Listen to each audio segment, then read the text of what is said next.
Araling Panlipunan 5, Quarter 4, Week 2. Mga pandaigdigang pangyayari na nagpausbong ng nasyonalismong Pilipino. Pandaigdigang pangyayari o ang Cadiz Constitution, La Ilustrasyon, at Age of Enlightenment.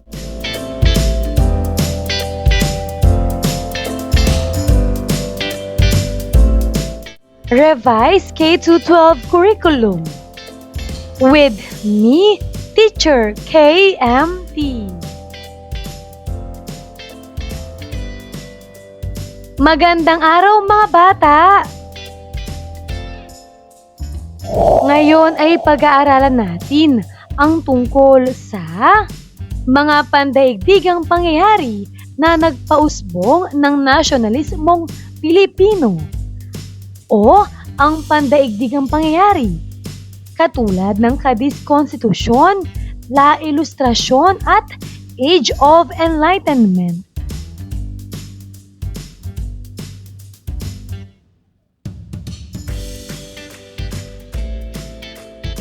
Mga kasanayan.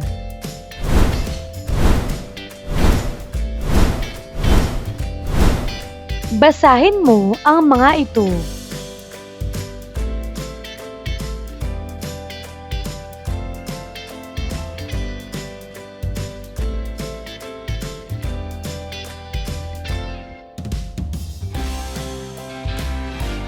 Unang araw.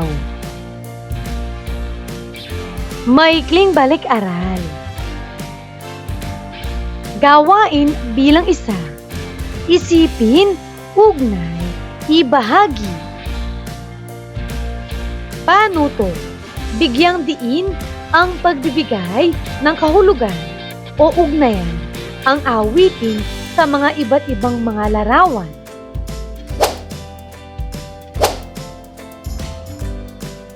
Kinakailangan ring ibahagi ang iyong opinyon tungkol dito.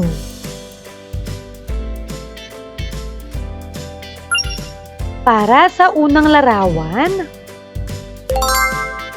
ipinakikilala nito ang mga ideya ng edukasyon, reforma at nasyonalismo.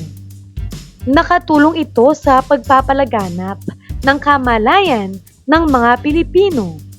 Nagbigay lakas ito sa damdaming makabayan. Naging daluyan ito ng mga makabagong kaisipan. Pinanday nito ang pagnanais para sa pagbabago. Ipinakita nito ang talino at kakayahan ng mga Pilipino. Nakatulong ito sa pag-usbong ng kaisipang makabansa. Para sa ikalawang larawan o ang The Age of Enlightenment. Ang panahon ng Enlightenment ay nagbigay halaga sa katuwiran at karunungan. Ipinaglaban nito ang kalayaan, pagkakapantay-pantay at karapatan ng tao. Naging pundasyon ito ng mga makabagong demokrasya at konstitusyon. Gawain bilang dalawa. Gagabayin ka ng iyong guro para sa gawain na ito.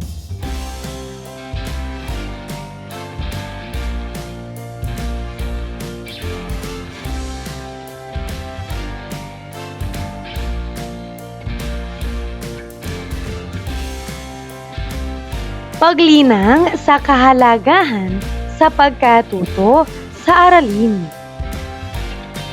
Gawain bilang 3. Tuklasin natin. Panuto.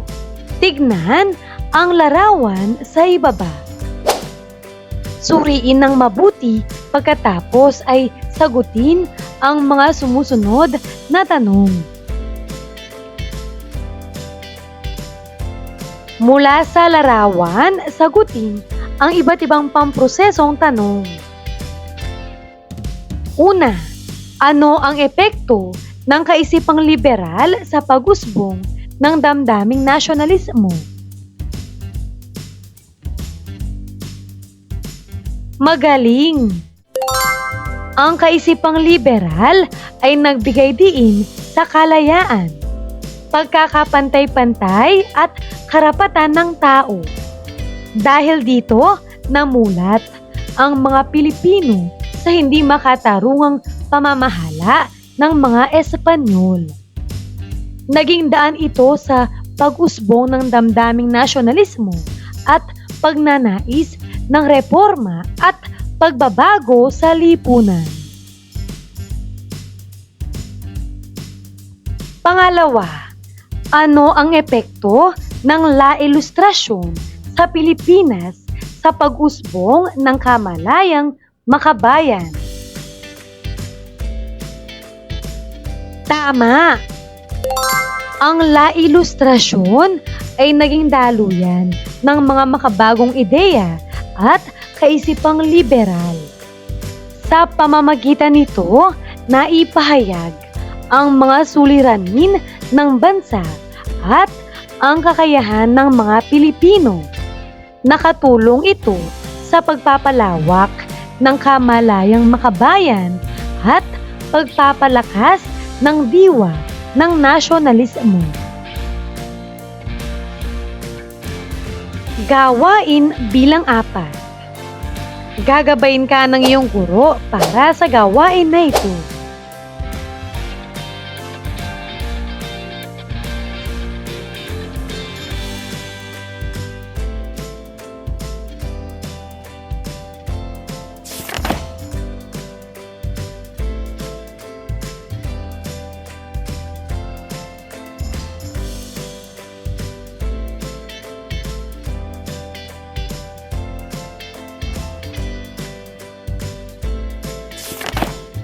Narito ang mga posibleng sagot.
Ikalawang araw. Unang aralin, konsepto at kahulugan ng Cadiz Constitution. Cadiz Constitution ng 1812. Ito ay nilikha bunga ng hangarin ng Spain na wakasan ang mga pang-aabusong dala ng sistemang konserbatibong umiiral sa kanilang bansa. Kahalagahan. Binigyang halaga sa nasabing konstitusyon ang mga ideyang liberal gaya ng karapatan sa pagboto ng mga kalalakihan, pambansang soberanya, monarkiyang konstitusyonal, kalayaan sa pamamahayag, reforma sa lupa, malayang kalakalan. Sino si Ventura de los Reyes? Siya ay isang mayamang Pilipino na ipinadala sa Cadiz at nahalal bilang kinatawan. Ang deklarasyon ng Cadiz Constitution sa Pilipinas noong 1813 ay lumikha ng matinding reaksyon mula sa hanay ng mga Pilipino. Ang pagpapatupad nito ay nangangahulugang kailangan ipatigil ang ilang mahigpit na patakarang pang-ekonomiyang Espanya sa Pilipinas, tulad ng sapilitang paggawa at pagbabayad ng buwis. Pagkalipas ng isang taon, ay idineklara ni Gobernador General Jose de Gardoqui Jaraveitia ang pagbawi sa pagpapatupad ng konstitusyon sa Pilipinas sapagkat hindi kakayaning masuportahan ng kolonya ang mga pangangailangan ng pamahalaang Espanyol sa Pilipinas kung ititigil ang pangongolekta ng buwis. Hindi man nagtagumpay ang tangkang ipatupad ito sa Pilipinas, nagkaroon ito ng epekto sa pamamahala ng Espanya sa Pilipinas. Alamin naman natin ang epekto ng Cadiz Constitution ng 1812. Hindi nagtagumpay ang tangkang ipatupad ito sa Pilipinas. Nagkaroon ito ng epekto sa pamamahala ng Spain sa Pilipinas. Una, ipinatigil ang kalakalang galyon. Pangalawa, napalitan ang merkantilismo ng malayang kalakalan. Pangatlo, pagsiklab ng pag-aalsa sa Ilocos laban sa pagkansela sa pagpapatupad ng konstitusyon sa Pilipinas noong 1815. At pang-apat, paglaganap ng mga bagong kamalayang bunga ng Enlightenment sa Europe, lalo na sa hanay ng mga Pilipinong kabilang sa panggitnang uri na nagkaroon ng pagkakataong makapag-aral sa Europa pagsapit ng ika-19 na siglo. Pamprosesong at pangunawang katanungan. Para sa unang katanungan, ano kaya ang dahilan bakit nilikha ang Cadiz Constitution? Magaling! Nilikha ang Cadiz Constitution upang bigyan ng karapatan at kalayaan ang mga mamamayan ng Espanya at mga kolonya nito. Layunin din itong limitahan ang kapangyarihan ng hari at magtatag ng makatarungang pamahalaan. Naging tugon ito sa impluwensya ng kaisipang liberal at Enlightenment. Pangalawa, bilang mamamayang Pilipino, ano ang gusto mong baguhin sa Cadiz Constitution? Ipaliwanag ang sagot. Narito ang posibleng sagot. Maaari mo ba itong basahin?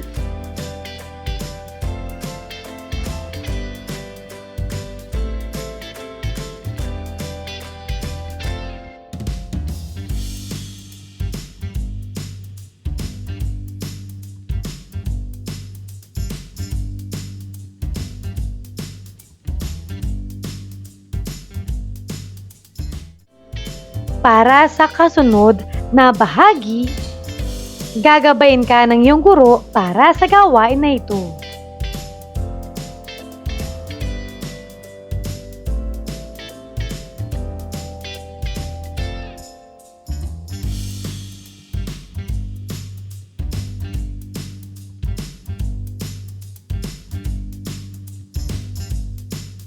Ikatlong araw.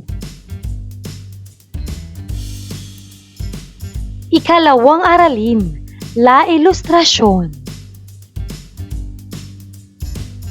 Aralin natin ang mga pandaigdigang pangyayari. Pagpapalaganap ng kaisipang La Ilustrasyon. Paglipas ng merkantilismo. Pagwawakas ng kalakalang galyon. Ang mga ito ay nakaimpluwensya sa pagbubukas ng Suez Canal, pagkakaroon ng liberal na pinuno, pag-usbong ng panggitnang uri,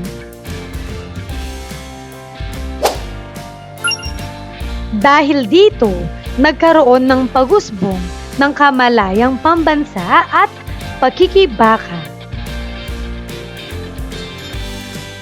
Ano nga ba ang La Ilustrasyon o Age of Enlightenment?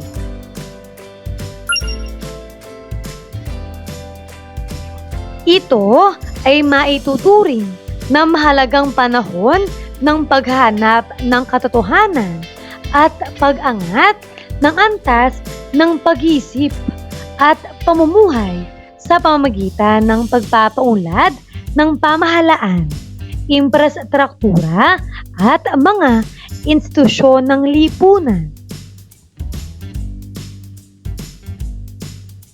Maaari din itong ituring bilang isang kilusang intelektual na umunlad sa Europe noong ika-18 siglo, bunga ng pagtatangkang humawala mula sa Middle Ages o ang panahon ng pamamayani ng pamahiin, bulag na pananampalataya at kawalan ng rason. Pananaw sa agham at katarungan. Ang La Ilustrasyon ay nagtampok ng pagsulong ng agham at karunungan. Ipinagtanggol nito ang paggamit ng pagsusuri at lohika sa pag-unawa sa mundo, sa halip na pagtanggap lamang sa relihiyon o tradisyon bilang batayan ng kaalaman.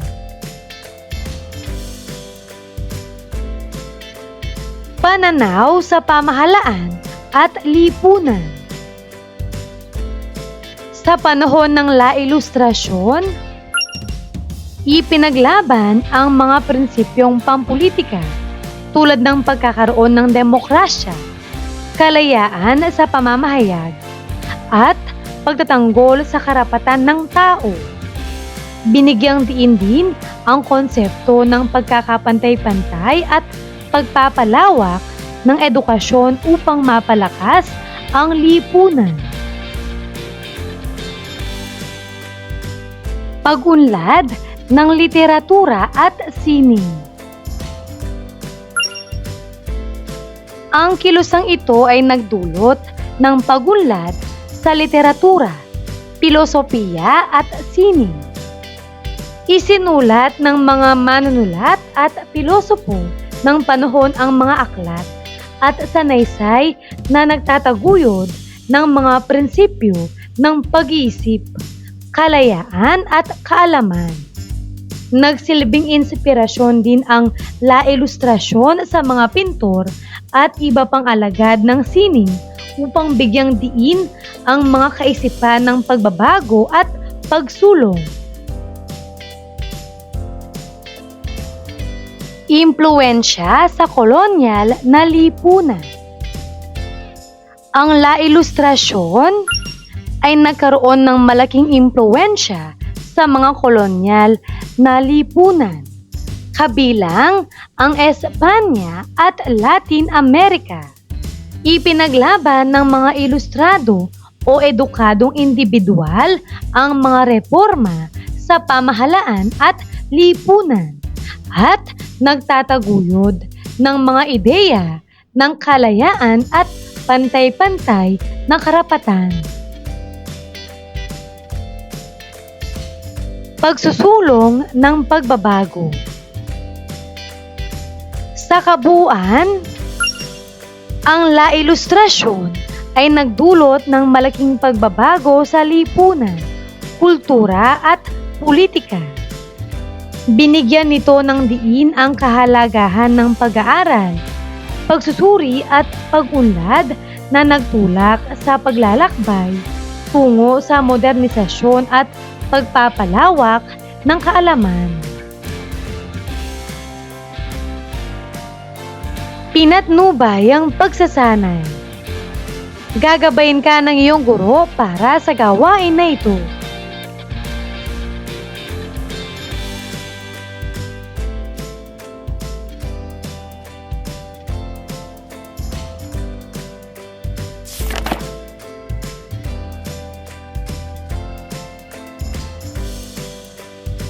Pangatlong aralin, Age of Enlightenment o panahon ng kaliwanagan.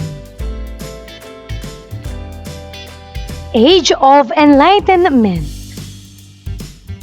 Noong ika-18 siglo, tumutukoy ang panahong Enlightenment sa pilosopiyang umunlad sa Europe kilusang intelektual. Ang Enlightenment ay binubuo ng mga eskolar na nagtangkang iahon ang mga Europe mula sa mahabang panahon ng kawalan ng katuwiran at pamamayani ng pamahiin at bulag na paniniwala noong Middle Ages.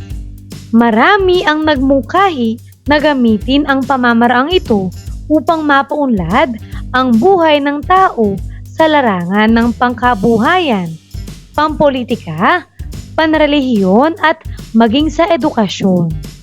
Ito ay ang panahon ng kaliwanagan o Enlightenment. Pagtutuligsa ng Age of Enlightenment. Tinutuligsa nito ang mga itinuturing na konserbatibong kaisipan na nagbibigay daan sa pagkakaroon ng mga imperyo, gayon din ang pagiging makapangyarihan sa simbahang Katolika. Paghubog. Hinubog ng La Ilustrasyon ang Europe sa mga modernong kaisipan sa mga aspekto ng pamahalaan, demokrasya, edukasyon, ekonomiya, sining at panitikan. Ambag. Nagkaroon ng epekto sa unti-unting paghina ng mga imperyo at ang kaakibat ng mga pagbabago sa larangang pangkaisipan, lalo na hinggil sa politika at ekonomiya. Pinahahalagahan din sa panahong ito ay ang kakayahan ng tao na mag-isip para sa ikabubuti ng sarili at lipunan. Naging banta rin ito sa kapangyarihan ng simbahan. Ang ambag ng mga intelektual na ito ang nagsilbing pundasyon ng mga modernong ideyang may kinalaman sa pamahalaan, edukasyon, demokrasya at maging sa sining. Ang mga intelektual na ito ay nakilala bilang mga philosopher o pangkat ng mga intelektual na humikayat sa paggamit ng katuwiran, kaalaman at edukasyon sa pagsugpo sa pamahiin at kamangmangan. Paglalapat at pag-ugnay. Gagabayin ka ng iyong guro para sa gawain na ito.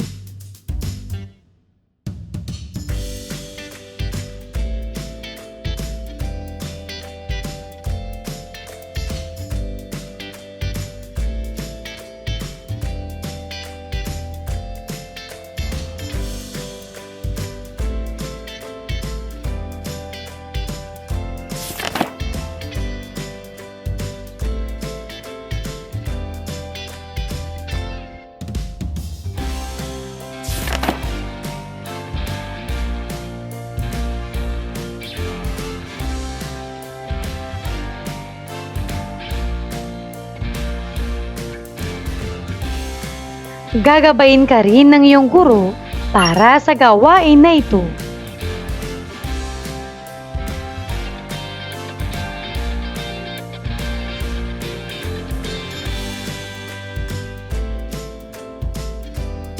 KWHL chart. Hashtag ikuwento, wariin, hanapin, lagumin. Panuto. Punan ang hinihinging impormasyon sa bahaging L.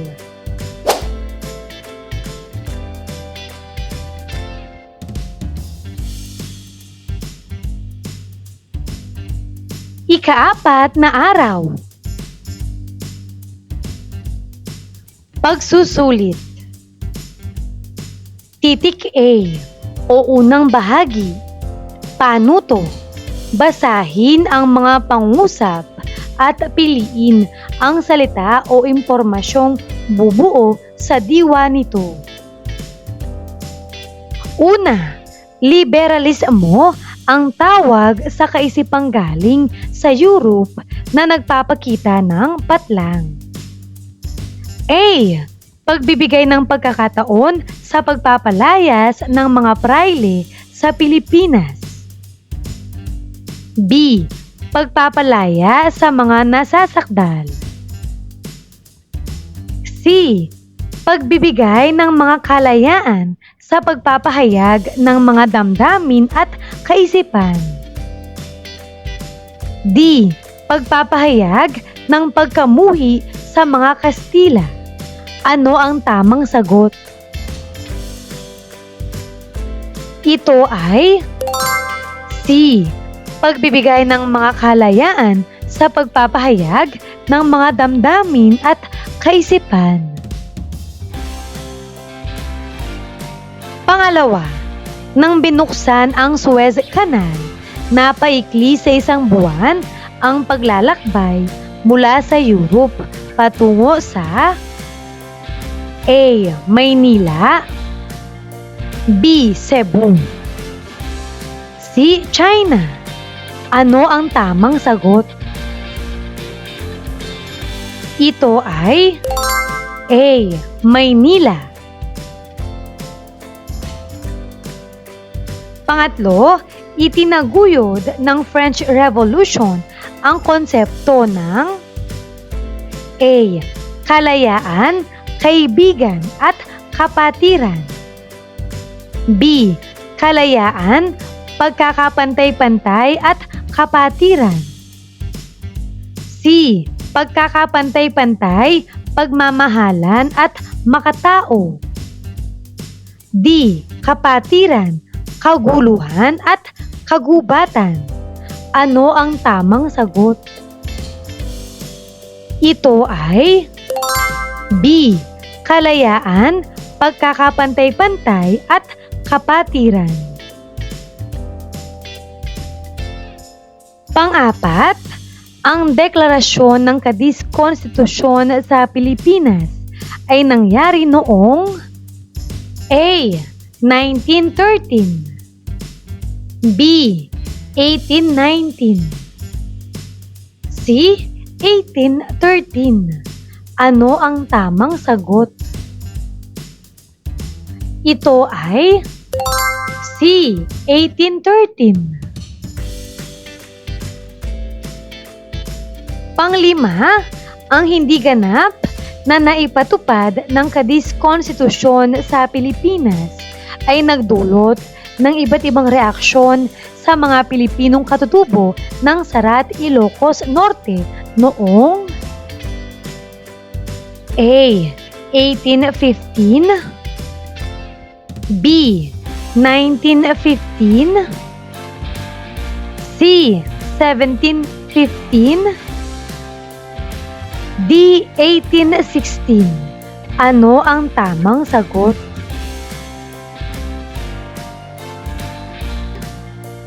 Ito ay A. 1815.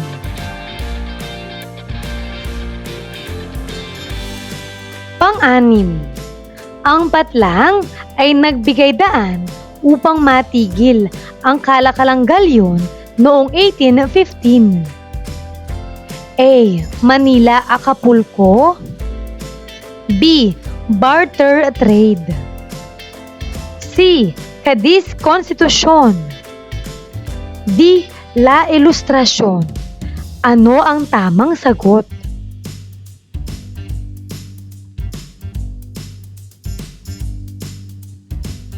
Ito ay C. Cadiz Constitution.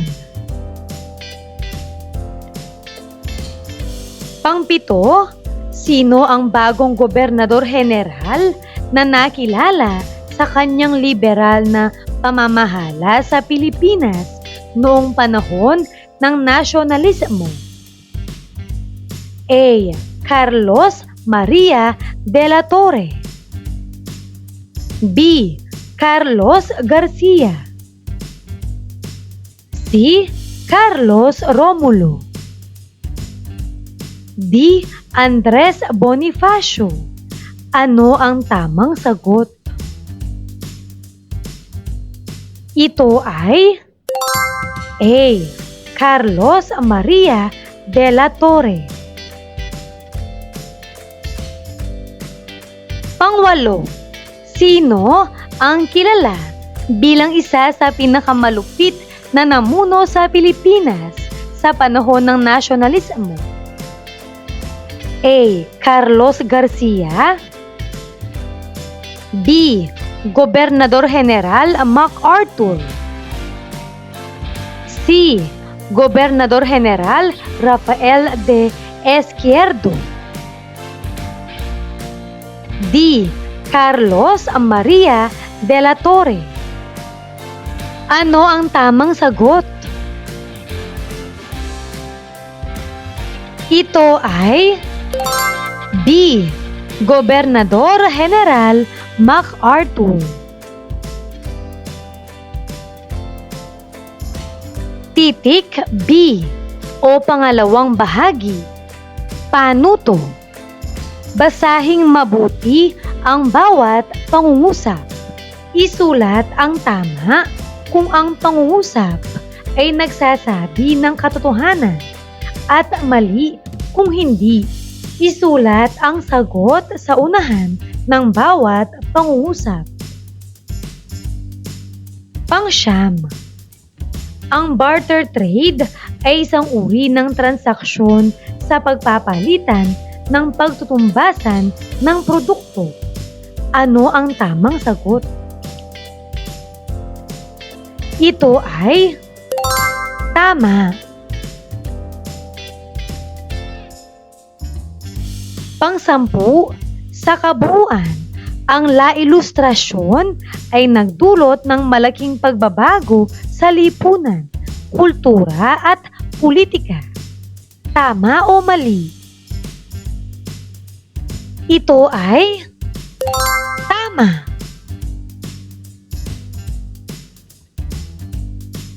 Para sa kasunod na bahagi, gagabayin ka ng iyong guro para sa gawain na ito.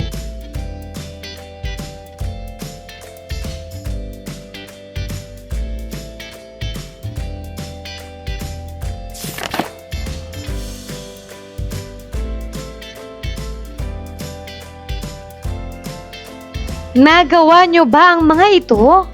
Mahusay kung ganon!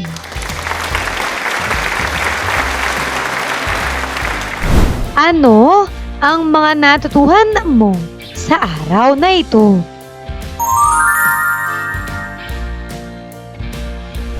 Ngayong araw na ito, natutuhan ko ang tungkol sa konsepto at kahulugan ng Cadiz Constitution, La Ilustrasyon, at ang Age of Enlightenment o panahon ng kaliwanagan.